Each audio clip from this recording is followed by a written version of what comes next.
அனைவருக்கும் வணக்கம். ஆவணி மாதம் வளர்பிறை சஷ்டி விரதம் எப்போது வருது?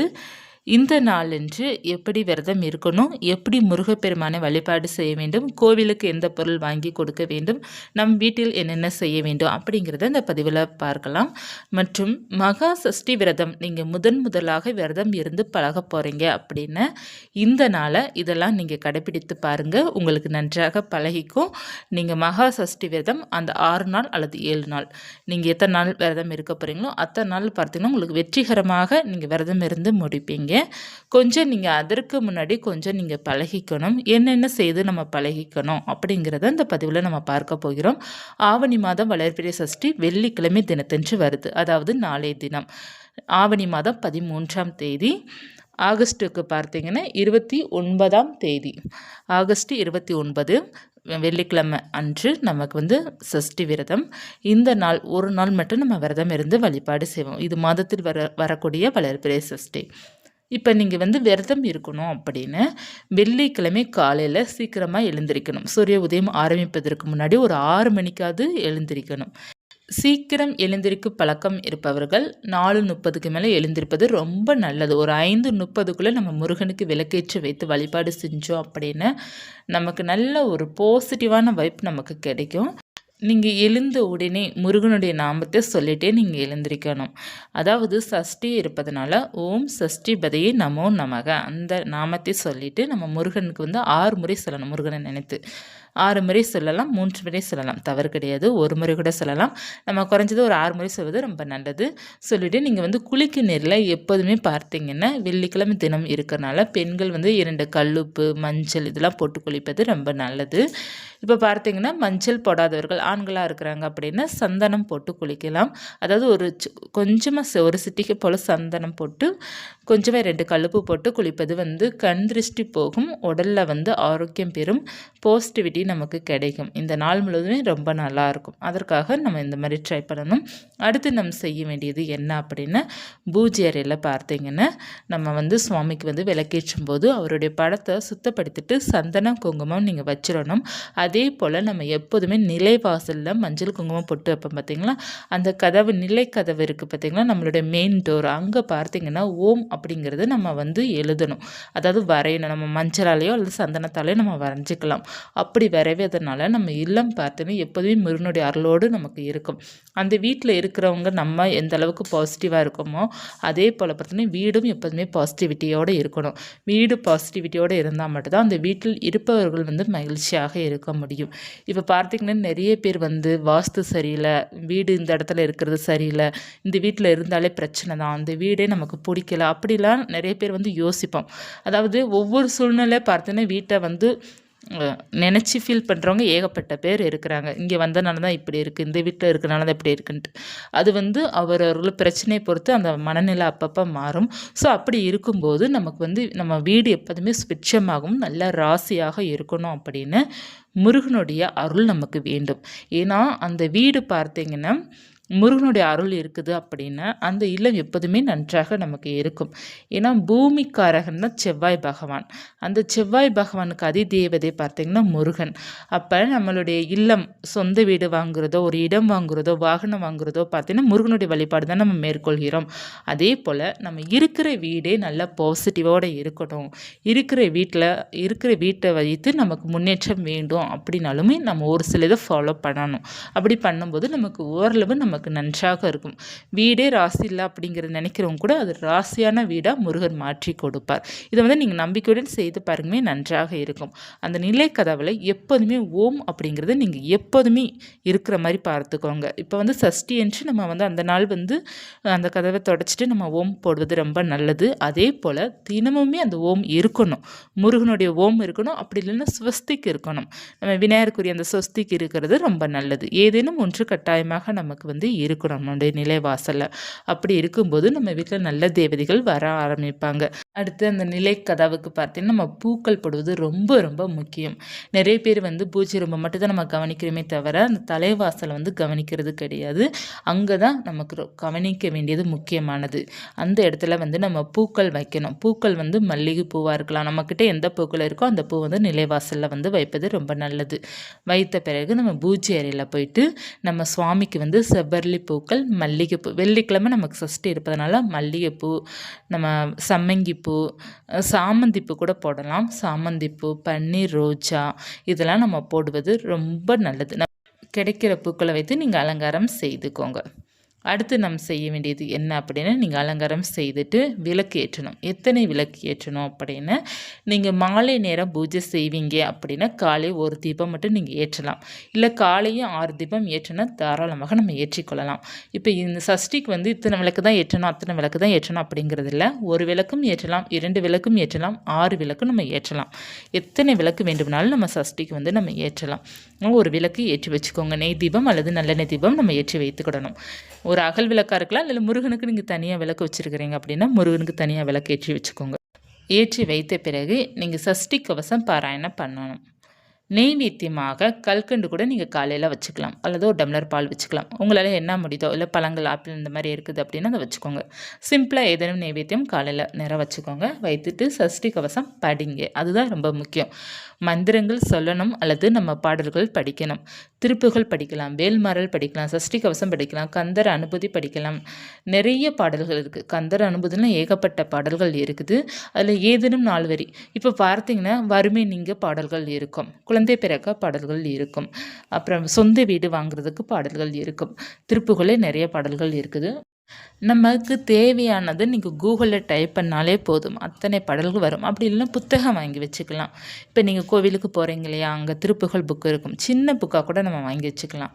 வேல்மரல் புக்கு, அப்புறம் கந்தர் அனுபூதி புக்கு எல்லாமே இருக்கும். கந்தர் அனுபூதியில் கந்த சஷ்டி கவசம் இருக்குது பார்த்தீங்களா, அது கூடவே கூட ஒரு சில புத்தகத்தில் வந்துடும். தனியாகவும் கந்தர் அனுபூதி புக்கு இருக்குது. நமக்கு அந்த சண்முக கவசம், சஷ்டி கவசம், நிறைய கவசங்கள் புக்குலாம் இருக்குது. முருகனுக்கு ஏகப்பட்ட புக்ஸ் இருக்குதுங்க.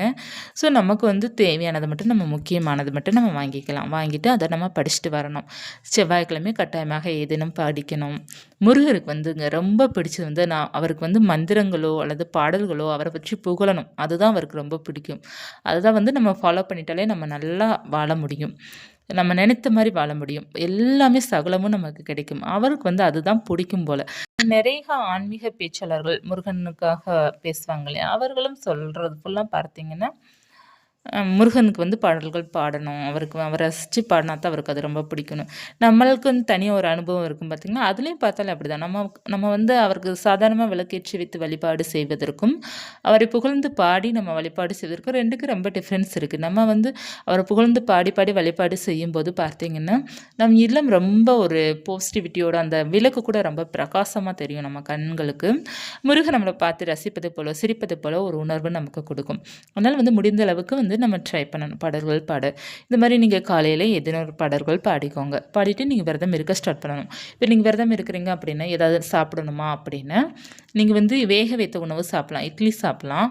இல்லை அப்படின்னா நீங்கள் ஒரு டம்ளர் பால் மட்டும் குடிச்சிக்கலாம். குடிச்சிட்டு நீங்கள் வந்து விரதம் இருக்க ஸ்டார்ட் பண்ணிடணும். நீங்கள் சுவாமிக்கு வைக்கிற நைவேத்தியம் கூட சாப்பிட்டுக்கலாம். பாலோ இல்லை மற்ற எதுவும் வைக்கிறீங்க அப்படின்னு சாப்பிட்டுக்கலாம். ஒரு 11 மணி போல் பார்த்தீங்கன்னா ஒரு இளநீரோ அல்லது பார்த்தீங்கன்னா ஃப்ரூட்ஸ் ஏதாவது எடுத்துக்கோங்க. எடுத்துகிட்டு மதிய உணவு வந்து சாப்பிடணும் அப்படின்னு நீங்கள் நினச்சிங்க அப்படின்னா நீங்கள் கொஞ்சமாக சாப்பிட்டுக்கலாம். அப்படி இல்லை பட்டினியாக இருக்கணும் அப்படின்னு நினச்சிங்கன்னா பட்டினியாக இருந்துக்கலாம். மாலை 6 மணிக்கு மேலே முருகனுக்கு வழிபாடு செய்துட்டு நம்ம விரதத்தை வந்து நிறைவு செய்யணும். இதுதான் நமக்கு மிகவும் முக்கியம். விரதம் நிறைவு செய்வதற்கு நீங்கள் வந்து மாலை 6 மணி வரை வெயிட் பண்ணணும். நம்ம வந்து எப்போ மாலை நேரம் பூஜை செய்வோம் அப்போ தான் விரதத்தை வந்து நிறைவு செய்ய முடியும். நம்ம வந்து உணவு பார்த்தீங்கன்னா நமக்கு உடலுக்கு ஏற்றப்போல் நம்ம உணவை எடுத்துக்கலாம். நீங்கள் ஒரு வேளை பட்டினியாக இருந்துட்டு நீங்கள் வந்து விரதம் இருப்பது ரொம்ப ரொம்ப நல்லது. இப்போ காலையில் நீங்கள் கொஞ்சம் உணவு சாப்பிட்டீங்க அப்படின்னா கொஞ்சம் ஹெல்த்து நல்லாயிருக்கும். ஸோ அதனால் நீங்கள் வந்து விரதத்தை நிறைவு செய்வது ரொம்ப நல்லாயிருக்கும். இப்போ காலையில் நம்ம உணவு ஸ்கிப் பண்ணுறோம் அப்படின்னா நமக்கு கொஞ்சம் டயர்ட்னஸ் கொடுக்கும். அதுதான் நமக்கு கொஞ்சம் டிஃப்ரெண்ட்டே தவிர மற்றபடி பார்த்தீங்கன்னா விரதம் இருப்பது ரொம்ப நல்லது முருகனுக்கு. இப்போ நீங்கள் பழங்கள் தண்ணீர் நல்லா குடித்தாலே உங்களுக்கு ஹெல்த்து நல்லாயிருக்கும். இப்போ வந்து இந்த மாதிரி நீங்கள் செய்து விரதம் இருந்து நிறைவு செய்யணும். வழிபாடுங்கிறப்ப பார்த்தீங்கன்னா ஒரு மாலை நேரம் 6 மணிக்கு மேலே 6 விளக்கேற்றி வைத்து பூக்களால் அர்ச்சனை பண்ணுங்க. ஓம் சரவண பவாய நமக்கு அந்த மந்திரத்தை வந்து குறைஞ்சபட்சம் 6 முறை சொல்லணும். 108 முறை சொல்லி நீங்கள் அர்ச்சனை பண்ணிவிட்டு கந்த சஷ்டி கவச பாராயணம் பண்ணிவிட்டு நீங்கள் நிறைவு செய்யணும். நிறைவு செய்த பிறகு பார்த்தீங்கன்னா முருகனை மனம் முருகி நீங்கள் பிரார்த்தனை பண்ணிக்கிட்டீங்க அப்படின்னா நிச்சயமாக உங்களுடைய வேண்டுதல் என்ன வேண்டுதல் இருந்தாலும் சரி, ஒரு குழந்தை பாக்கியம் அல்ல மற்ற எதுன்னு வேண்டுதல், சொந்த வீடு வாங்கணும், இல்லைன்னா பொருளாதார முன்னேற்றம் இருக்கணும், என்ன வேண்டுதல் வச்சாலும் அது நிச்சயமாக முருகர் வந்து உங்களுக்கு நிறைவேற்றி வைப்பார். அடுத்து நீங்கள் கோவிலுக்கு போகிறது ரொம்ப நல்லது. பக்கத்தில் இருக்கிற முருகன் கோவிலுக்கு போயிட்டு செவ்வரளி பூக்கள் வாங்கி கொடுங்க. ஒரு தீபத்தை ஏற்றி வைத்துட்டு வழிபாடு செய்துட்டு வாங்க. ரொம்ப ரொம்ப நல்ல பலனே முருகர் கொடுப்பார்.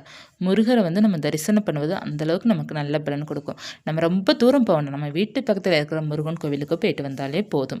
இப்போ வந்து முருகன் கோவில் நிறைய பேருக்கு வந்து பக்கத்தில் அமையல அப்படின்னா நீங்கள் வீட்டில் இருந்தபடியே வழிபாடு செய்யுங்க, தவறில்லை. நமக்கு பக்கத்தில் அமைந்திருக்குது அப்படின்னா முடிந்த அளவுக்கு வந்து சஷ்டி என்றாவது நம்ம ட்ரை பண்ணணும், போகிறதுக்கு வந்து நம்ம ட்ரை பண்ணணும்.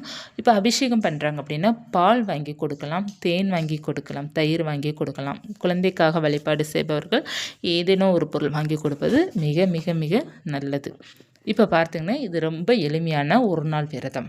இப்போ பார்த்தீங்கன்னா நீங்கள் மகா சஷ்டிக்கு விரதம் இருக்கணும்னு நினைப்பவர்கள், முதலாக விரதம் இருக்கணும்னு நினைப்பவர்கள்லாம் என்ன செய்யணும் அப்படின்னா இப்போ இருந்து ஸ்டார்ட் பண்ணணும். இன்னும் பார்த்தீங்கன்னா நமக்கு 2 மாதம் வளர்பிறை சஷ்டி வரும். இப்போ ஆவணி மாதம் வளர்பிறை சஷ்டி வரும். அடுத்து பார்த்திங்கன்னா நமக்கு செப்டம்பர், இப்போ ஆகஸ்ட் வளர்பிறை சஷ்டி அடுத்து செப்டம்பரில் வரும். அடுத்து அக்டோபர் வளர்பிறை சஷ்டி வரையில் நமக்கு கந்த சஷ்டி ஆரம்பிக்குது. ஸோ இந்த 2 மாதம் பார்த்திங்கன்னா விரதம் இருந்து பழகிக்கலாம். இப்போ பார்த்தீங்கன்னா நம்ம கொஞ்சம் ட்ரை பண்ணுறோம் அப்படின்னா அந்த சஷ்டி அன்று நமக்கு கரெக்டாக அமையும், நல்லா விரதம் இருக்கிறதுக்கு அமையும். இல்லை நான் அன்னைக்கு மட்டும்தான் நான் விரதம் இருந்து வழிபாடு செய்வேன் அப்படின்னு கொஞ்சம் நமக்கு பார்த்தீங்கன்னா அது வந்து கொஞ்சம் லைட்டாக ஸ்ட்ரகிளாக இருக்கும். நிறைய பேர் வந்து போன முறை பார்த்தா நிறைய பேர் நீங்கள் விட்டுட்டீங்களா, அவங்களாம் பார்த்தீங்கன்னா முதலாக நீங்கள் இருந்திருக்கிறீங்க, அதனால தான் விட்டாச்சு. ஸோ நீங்கள் வந்து கொஞ்சம் உங்கள் உடலை வந்து பழக்கப்படுத்தி கொள்ளணும். அப்படி பழக்கப்படுத்தி கொள்ளும்போது நமக்கு ஓரளவு பார்த்தீங்கன்னா ஹெல்த்தாக இருக்கும். 6 நாள் அல்லது 7 நாள் விரதம் நல்லபடியாக இருந்து முடிக்க முடியும். இந்த மாதத்துலேருந்து நீங்கள் ஸ்டார்ட் பண்ணுங்கள். முடிந்த அளவுக்கு வந்து மதிய உணவை மட்டும் ஸ்கிப் பண்ணி பாருங்கள். காலையில் கொஞ்சம் சாப்பிடுங்க, மதிய உணவு மட்டும் ஸ்கிப் பண்ணுங்கள், மாலை நேரம் சாப்பிடுங்க. இதை வந்து இந்த மாதம் ட்ரை பண்ணுங்கள். அடுத்த மாதம் வந்து காலை உணவு வந்து ஏதாவது பால் பழங்கள் மட்டும் எடுத்துக்கோங்க. மதிய நேரம் சாப்பிடாதீங்க. அப்படியே கொஞ்சம் ட்ரை பண்ணி பாருங்கள், உங்களால் கட்டாயமாக முடியும். இந்த 2 மாதம் பார்த்தீங்கன்னா நீங்கள் ட்ரை பண்ணுறீங்க அப்படின்னா உங்களுக்கு கந்த சஷ்டி ஆரம்பத்தில் பார்த்தீங்கன்னா நீங்கள் சூப்பராக ட்ரை பண்ணி உங்களால் வந்து 100% முடிக்க முடியும். போன தடவை விட்டுட்டீங்க பார்த்தீங்களா, அவங்களுக்காக தான் நான் சொல்கிறேன். அதனால் ட்ரை பண்ணுங்கள். நீங்கள் கொஞ்சம் பழக்கப்படுத்திக்கோங்க. இதை நீங்கள் ஃபாலோ பண்ணுங்கள். கட்டாயமாக இதை கடைப்பிடிங்க. இந்த 2 மாதம் நீங்கள் விரதம் இருக்க ட்ரை பண்ணுங்கள். நாளைக்கு ஒரு நாளும் அடுத்த மாதம் நமக்கு வரக்கூடிய வளர்பிறை சஷ்டிக்கும் ட்ரை பண்ணுங்கள். ஓரளவு நம்ம வந்து சக்ஸஸாக முடிக்க முடியும். இப்போ மகா சஷ்டி என்றைக்கு வருது, எப்படி வழிபாடு செய்யணும், அதற்கான பதிவுகள் வந்து நான் கொடுத்துருக்குறேன். 2 பதிவு கொடுத்துருக்குறேன். அதில் மிளகு விரதம் எப்படி இருக்கணும் அப்படிங்கிறதுக்கும் நான் கொடுத்துருக்குறேன். வேணுங்கிறவங்க வந்து சேனலில் போய் பாருங்கள். 2 பதிவு இருக்கும், வேணுங்கிறவங்க பார்த்துக்கோங்க. இந்த பதிவு உங்களுக்கு பயனுள்ளதாக இருக்கும்னு நினைக்கிறேன். முருகனுக்கு வந்து வளர்பிறை சஷ்டிக்கு நீங்கள் தீபம் ஏற்றி ஏதேனும் நைவேத்தியம் பண்ணி ஒரு 10 நிமிடம் வழிபாடு செஞ்சாலும் சிறப்பாக வழிபாடு செய்யுங்க. அருளோடு நம்ம வாழ்க்கை வந்து செல்வ செழிப்பாகவும் மகிழ்ச்சியாகவும் எல்லா சகலமும் நமக்கு கிடைத்து நம்ம வந்து சந்தோஷமாக வாழ முடியும். இது முருகன் மீது நம்பிக்கை இருப்பவர்கள் அனைவருமே முருகனை வந்து இருக்க பிடிச்சிக்கோங்க. அவரை விட்டுறாதீங்க. சின்ன சின்ன சோதனைகள் வருது அப்படிங்கிறதுக்காக நீங்கள் விட்டுறாதீங்க. முருகர் உங்களை வந்து உள்ளங்கையில் வச்சு தாங்குவார். இதுதான் உண்மை. நீங்கள் வந்து அந்த சோதனையை கொஞ்சம் கடந்து வந்தீங்க அப்படின்னா அவர் வந்து உங்கள் உள்ளங்கையில் வச்சு தாங்குவார். நீங்கள் சோதனை வந்துடுச்சு அப்படின்ட்டு விட்டுறாதீங்க. அந்த சோதனையும் வாழ்க்கையில் சாதனையாக மாற்றி கொடுப்பார் முருகர். அதனால் முருகரை வந்து விட்டுறாதீங்க. அவருடைய பக்தர்களாக இருக்கிறீங்க அப்படின்னா அவர் மேலே கோபப்படாதீங்க. எந்த பிரச்சனை இருந்தாலும் அவர் உங்களுக்கான தெய்வம் தான். அவர் எப்போதுமே நமக்கானவர். நம்ம நல்லதுக்காக மட்டும்தான் அவர் இருப்பார். நம்ம நல்லதுக்காக மட்டும்தான் எல்லாத்தையும் நடத்தி வைப்பார். நம்ம சந்தோஷத்திற்காக மட்டும்தான் ஒவ்வொரு செயலும் அவர் நமக்கு செய்து கொடுப்பார். அதனால் நம்பிக்கையுடன், முழு நம்பிக்கையுடன் இந்த பதிவு உங்களுக்கு பயனுள்ளதாக இருக்கும்னு நினைக்கிறேன். மீண்டும் ஒரு தகவலுடன் உங்களை சந்திக்கிறேன். நன்றி.